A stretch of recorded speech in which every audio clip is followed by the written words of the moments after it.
24/7 news अखंड भारत से एक बार फिर आपके समक्ष उपस्थित है। यहाँ पर आप देख पा रहे हैं मेरे पीछे एक काफिला लगा पड़ा भीम आर्मी का, जो कि समर्थन में आए हुए हैं। यहाँ पर कहा जा रहा है कि एक व्यक्ति जो कि वाल्मीकि समाज से संबंध रखते हैं उनके साथ किया गया दुर्व्यवहार और जाति सूचक शब्दों का इस्तेमाल।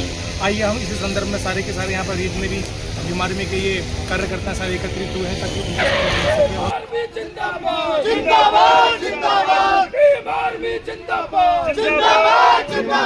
सूरज भाई के सम्मान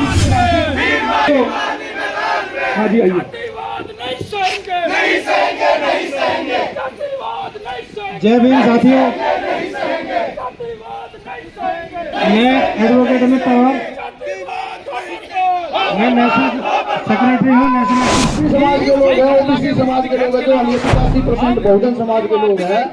आज तक हमारे लोगों को यही नहीं पता कि व्यवस्था में बैठा दुश्मन कौन है और वो हमें कैसे खत्म कर रहा है, हमारे कैसे अधिकार खत्म कर रहा है और व्यवस्था में बैठे दुश्मन को हमें कैसे पहचानना है। यहाँ पर हमारी बात हो रही थी, बागड़ी जी ने ये कहा है कि यहाँ पर जो समाज एकत्रित हुआ है, अगर ये आदेश करता है तो डीसीपी एसीपी का घेराव किया जाएगा। अभी यहाँ पर देखना यह है कि इनका डिसीजन क्या निकलता है। आइए बने रहिए हमारी खबरों के साथ।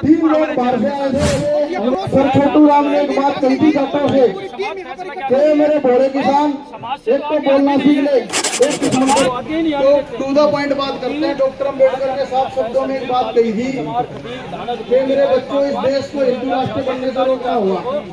अगर ये देश हिंदू राष्ट्र बनता है तो इस देश के अंदर समानता की, न्याय की, प्रभुता की और अन्याय की कोई बात नहीं करेगा। तो मेरे बच्चों, इस देश को किसी भी कीमत पर हमें हिंदू राष्ट्र बनने से रोकना होगा। दूसरी बात, जातिवाद। डॉक्टर अम्बेडकर ने अपनी पहली बुक जो लिखी थी, उस बुक का नाम था एलिगेशन ऑफ कास्ट, और उस बुक में डॉक्टर अम्बेडकर ने हिंदी में अनुवाद करा कि जातियों का बीजनाश। अब समस्या ये है कि यहाँ कोई वाल्मीकि होने पर गर्व कर रहा है, कोई जाटव होने पर गर्व कर रहा है, तो इसलिए हमें जातियों का जो अहंकार हमारे अंदर पनप रहा है ये मिटाना होगा। और अगर आप लोग वाल्मीकि होने पर गर्व कर रहे हैं,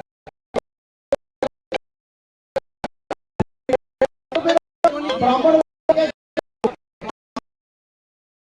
किया जाएगा, यही समाज करेगा, यही बात पंचायत करेगी। अब यहाँ पे समय का बिताते हुए बोलने के लिए बहुत हुआ, एसीपी साहब के यहाँ पे चलने का हमारे भाई जी को आमंत्रित करता हूं, कृपया। समाधान है कि इस तरह की जो समस्याएं हमारे साथ आए दिन होती हैं, इन घटनाओं पर पूर्ण रूप से विराम लगना चाहिए और ये जो विराम लगाने का काम है ये हम लोग कर सकते हैं। इस देश में हमारे महापुरुषों ने जो आंदोलन चलाया वो मान सम्मान और स्वाभिमान का आंदोलन है। इंसान मानव वह प्राणी है जो अपने भी रक्षा सुरक्षा कर सकता है और अपने समाज की और दूसरों की भी रक्षा सुरक्षा कर सकता है।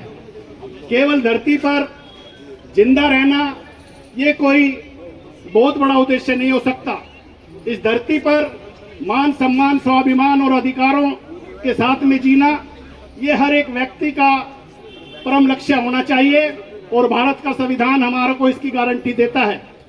जब सब कुछ हमारे पास में है, इतनी बड़ी संख्या हमारे पास में है, हमारे जो महापुरुष थे वो दुनिया में दो विचारधाराओं की लड़ाई हजारों साल से चल रही है। एक लड़ाई मनुवाद की है और एक लड़ाई अम्बेडकरवाद, फुले अम्बेडकरवाद की है। आप लोग तय करो कि आप कौन सी विचारधारा के साथ में हो। एक वो विचारधारा है जो आपको गुलाम बनाती है, जो आपको जातियों में बांटती है, जो आपका शोषण और अपमान करती है और आपको सारे अधिकारों से वंचित करती है, और एक विचारधारा फुले अम्बेडकरी विचारधारा है जो हमको शासक बना सकती है। इस देश का राजपाट दिलाकर हम लोगों का जो हजारों साल का जो अपमान है, शोषण है, अन्याय है, उससे हमें मुक्ति दिला सकती है। आप लोग विचार करोगे, सामाजिक संगठनों का साथ और सहयोग करोगे, इस आशा उम्मीद के साथ मैं आपसे रजा लेता हूँ।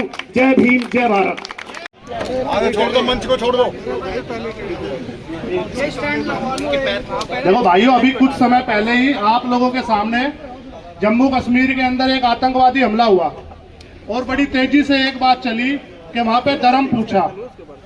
कोई पोषण इसलिए बंद करें कि हमारे ही संसाधनों का उपयोग कर कर ये लोग हमारा ही शोषण करते हैं। और हमारे शोषण के साथ साथ आप पूरे देश में देखो, दिल्ली की देश की राजधानी है, यहाँ एक अच्छे पढ़े लिखे व्यक्ति सूरज वाल्मीकि के साथ इस प्रकार का अन्याय हो रहा है। ये बिल्कुल हमारे समाज को और हमें बिल्कुल बर्दाश्त नहीं है। इसलिए मेरा सभी से कहना है कि इन आतंकवादियों का पोषण बंद करें, मंदिर जाना बंद करें और शिक्षा पे ज्यादा ध्यान दें। इसी बात को पानी बात। धन्यवाद। बहुत बढ़िया, बहुत बढ़िया। दूध है, जो पिएगा वो दानेगा। हमारे साथ में कुछ भी होता है, हमारी पहली उम्मीद पुलिस होती है और उसके बाद में हमारी दूसरी उम्मीद होती है वकील और तीसरी उम्मीद होती है हमारे बुरा कर रही है, उनको बजरंग दल में लेके जा रही है, उनको आरएसएस में लेके जा रही है।